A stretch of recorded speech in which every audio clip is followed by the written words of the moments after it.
Si hay algo en lo que nuestro invitado de hoy invierte su energía, es en generar soluciones innovadoras y sostenibles para mejorar la movilidad de todos. Así es que vamos a la intro y comenzamos. ¡Ey! Aquí no hablamos de temas aburridos. Aquí hablamos con buena energía. Bienvenidos al Cuarto Naranja. Hoy estamos felices en nuestro Cuarto Naranja porque vamos a tratar un tema que nos apasiona en Celsia y es la movilidad eléctrica.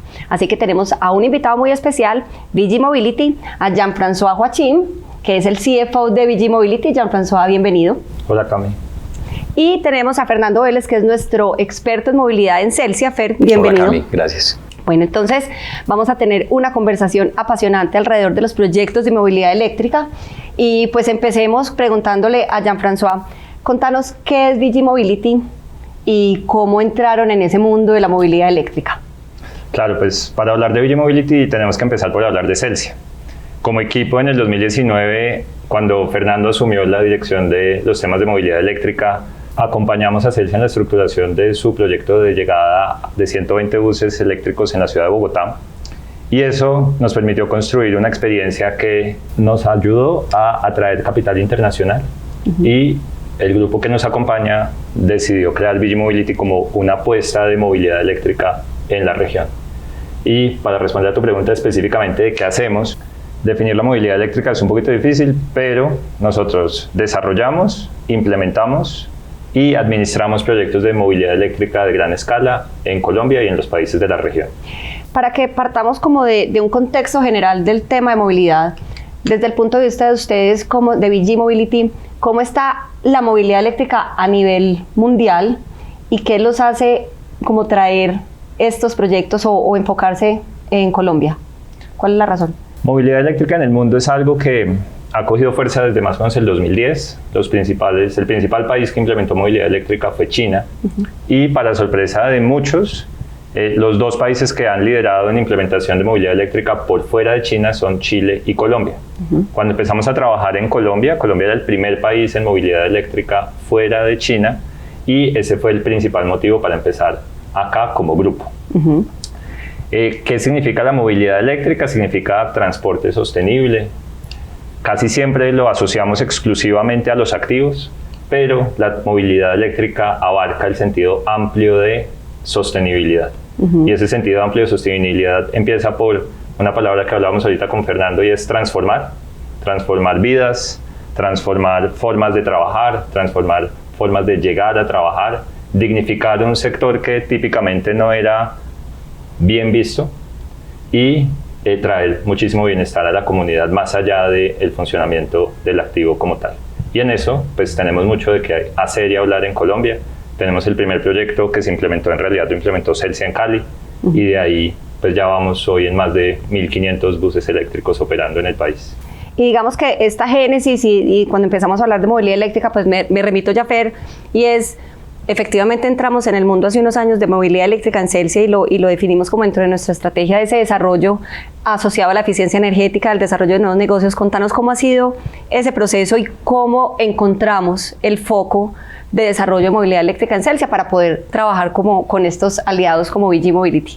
Sí, Cami, y todos. Fue un proceso muy interesante, una exploración muy bonita. Desde el 2018, cuando con Celsia empezamos el proyecto de tener los buses eléctricos en Cali, con uno de los 4 operadores de Cali, y digamos que fuimos pioneros en tener allá una flota de 26 buses y el patio eléctrico que lo recargaba. Para ese momento estábamos un poco explorando incluso el hecho de tener flotas, y tuvimos flotas tanto de buses como de vehículos pequeños, biplaza, y en un momento de este recorrido, bueno, nos encontramos, como decía Jan ahora, gratamente con el equipo que en su momento estaba promoviendo también Jan y otro de los el CEO de VG Mobility.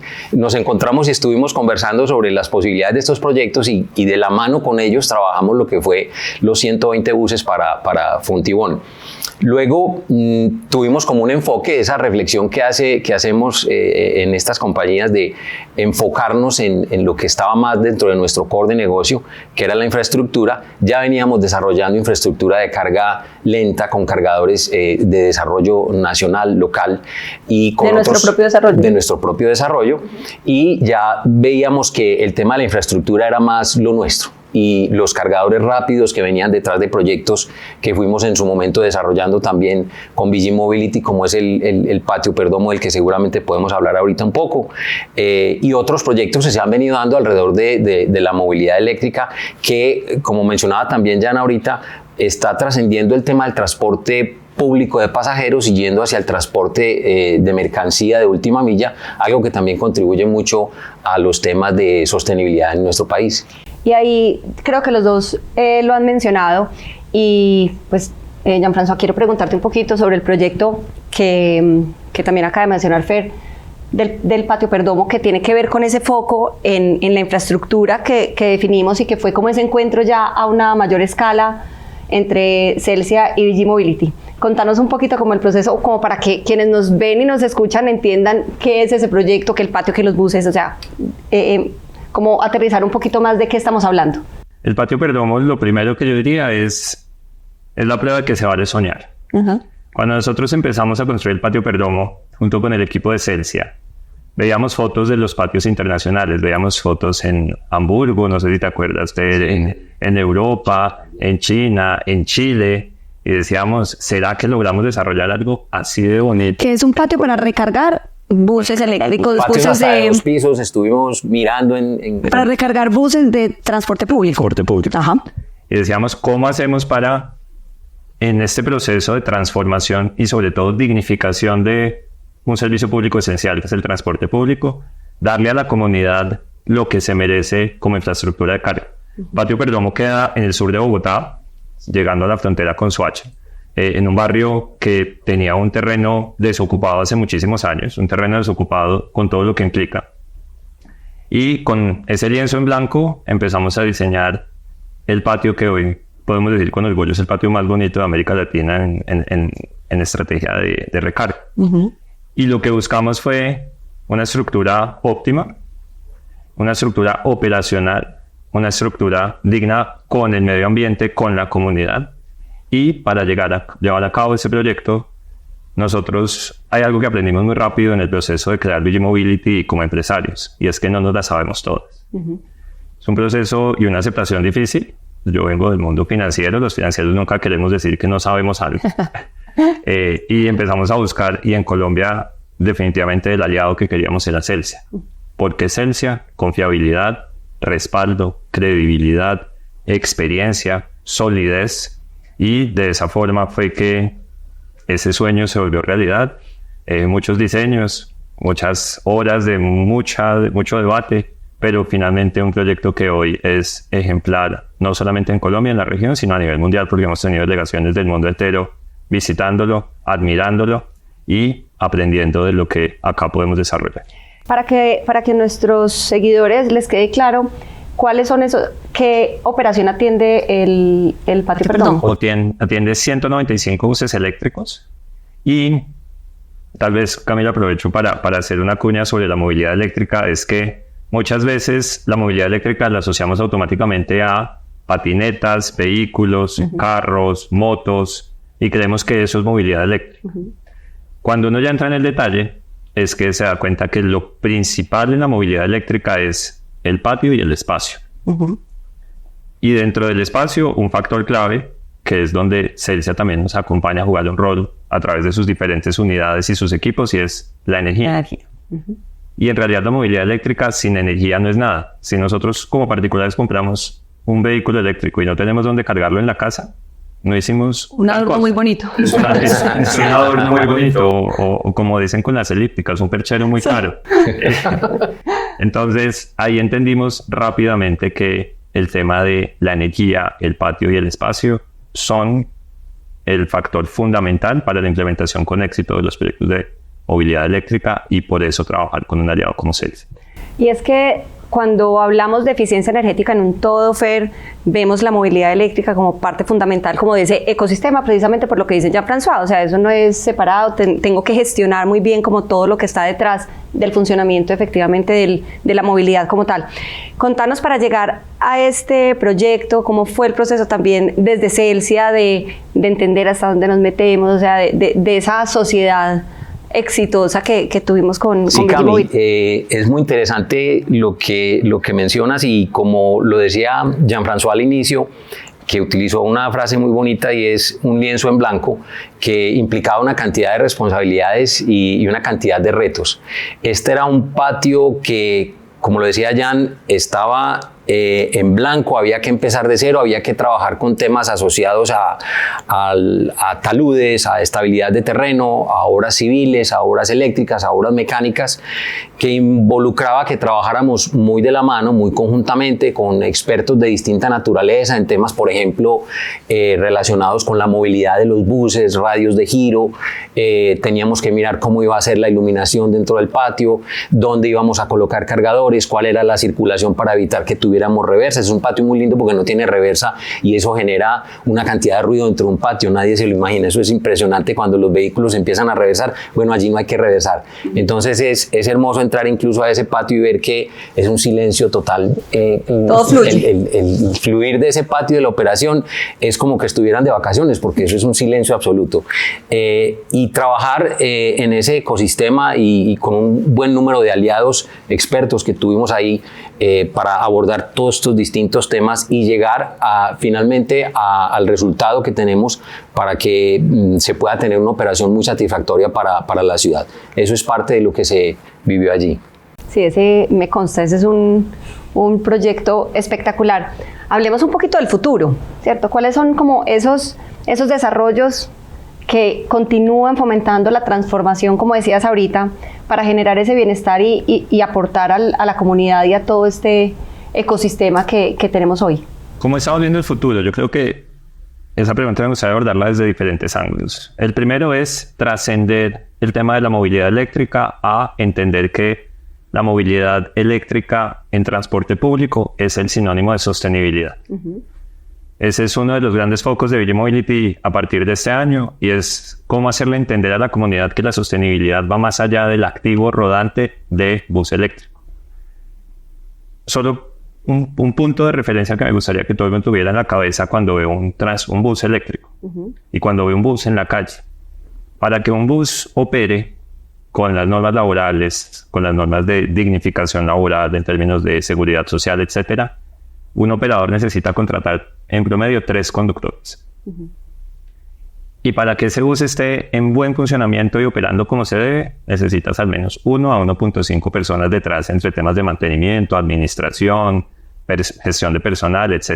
Entonces, cuando vemos un bus rodando en la calle, estamos viendo a 4 a 5 familias uh-huh. que dependen de ese bus. Uh-huh.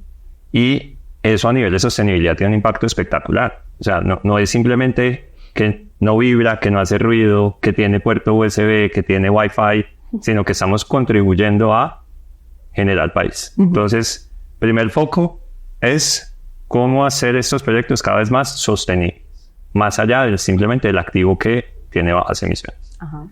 Ya cuando hablamos a temas específicos de negocio, en Colombia vemos unas oportunidades interesantes. Creemos que la ciudad de Bogotá presenta oportunidades muy buenas en cuanto a la renovación de flota que necesita, y deben ser entre 3 y 5 mil buses que se renueven en los próximos años. Uh-huh. Y en ciudades capitales de otros departamentos vemos con muy buenos ojos Cali. En Barranquilla hay iniciativas interesantes, eventualmente en ciudades como Pereira, donde todas las estamos monitoreando para ver si podemos acompañar a los diferentes operadores en la implementación de proyectos de movilidad sostenible. Y a nivel internacional, pues hay mercados que son muy interesantes y que siguen liderando en el mundo por fuera de China, como son el mercado chileno. Vemos oportunidades interesantes en Costa Rica, uh-huh. En República Dominicana, que son unos que vemos que para 2025-2026 van a tener un repunte interesante en términos de movilidad sostenible. Qué impresionante, pues digamos, como también va cogiendo tracción todo este tema, y pues ahí claramente nos identificamos Celsia con Bigi y viceversa, pues que al final lo que queremos es que el impacto sea integral, ¿cierto? Sí. Y yo creo que también, Fer, hemos encontrado retos en Celsia para el desarrollo de esto, porque también como tú lo dices, o sea, uno generalmente piensa en el activo, en lo rodante, pero al final hay unas condiciones necesarias en la infraestructura. Y a veces nos hacemos como la pregunta que es primero el huevo o la gallina, sin infraestructura o el vehículo, pero al final también desde Celsia estamos viendo integralmente como toda esa solución. ¿Cuáles son esos retos que vemos desde el negocio de movilidad para efectivamente poder tener todos esos desarrollos que ven quien desarrolla la movilidad eléctrica como tal? Así es. Y volviendo a un punto que mencionaba Jan, es el paso que van dando las administraciones municipales y los mismos operadores en conciencia del aporte ambiental que realiza esto a las comunidades, al país. Ese es un primer paso que tiempo atrás era un inhibidor. Ahora en la mente de no solo del transporte público, sino de los operadores del transporte de mercancías, hay el interés de cómo contribuimos. Por supuesto, entran algunas barreras como los temas de los costos de estos vehículos. En principio ya, no sé, un bus de estos estaba por los $300,000 y ahora ya pueden estar rondando los 250,000, incluso ya se está tratando de dar incorporación de tecnologías con la mano de obra local y eso empieza a generar oportunidades mayores. Y si uno lo mira hacia el sector del transporte de mercancías, también vemos que hay un interés cada vez mayor de las empresas generadoras o dedicadas a los temas logísticos en encontrar la forma de cómo pueden comparar lo que hacía un camión a gasolina o diésel versus un camión eléctrico y ahí estamos trabajando con ellos y encontrando cada vez maneras de cómo llegar allá, temas de financiación, de mirar proyectos a más largo plazo que tengan una forma de compararse, digamos, un poco más equitativo contra el vehículo de la otra tecnología. Y esto es como la forma que hoy estamos buscando, en que encontramos cada vez más eco y más posibilidades de ampliar el interés por la movilidad eléctrica y sostenible, por supuesto. Y también el mensaje es, hay proyectos gigantes, 195 buses o hasta más, pero también hay proyectos de diferentes escalas, porque esto no es una condición, la dimensión y el tamaño no es una condición para poder implementar soluciones de movilidad eléctrica, ¿cierto? O sea, como a quienes nos están viendo y nos están escuchando, es también como animarlos a que se puede empezar. O sea, esto aplica para cualquier... El paso lo da uno personal, desde cada uno de nosotros podemos contribuir. Incluso hay una cosa muy linda sobre el tema de los buses, en lo que VG le ha apostado fuertemente al transporte público de pasajeros, es que viajar en un bus de estos es una experiencia maravillosa. Si no han tenido esa oportunidad, quienes nos ven y nos escuchan, háganlo. Montarse en un bus de estos es maravilloso. El transporte público debiera estar en el mundo en primer lugar, más que el transporte individual. Allí estás compartiendo un espacio con un pocotón de gente, no hay ruido, no hay humo. La verdad que la experiencia es muy bonita y eso parte de una iniciativa personal. Así es. Entonces, bueno, esta conversación ha estado súper interesante. De verdad nos encanta poderle contar a todos nuestros seguidores cómo vamos en el desarrollo de esta gran plataforma que es la movilidad eléctrica. Y Jean-François, te agradecemos muchísimo habernos acompañado en el Cuarto Naranja y tenerte aquí compartiendo esta experiencia, pues es súper enriquecedor para todos. Gracias a ustedes por la oportunidad y muchas gracias a Celsia por siempre atendernos de la mejor forma y seguir siendo nuestros aliados. Y esperamos que tengamos muchos proyectos más. Claro que sí, claro que sí, así es. Muchas gracias, Cami, también. Pero a ti también muchas gracias por acompañarnos y no nos vamos del Cuarto Naranja sin que nos cuenten qué es lo que los recarga a ustedes de energía. Jean-François, ¿qué te recarga? A mí me recarga transformar vidas, dignificar el sector transporte y trabajar por un mundo mejor. Fer, ¿qué te recarga? Coincidimos mucho, pensar en un futuro mejor para nuestros hijos, nuestros nietos, una sociedad mejor, donde seamos más responsables con este mundo y que tenemos a nuestro cuidado. A mí me recarga estas conversaciones que, mejor dicho, son espectaculares y a ustedes los esperamos en el próximo episodio del Cuarto Naranja.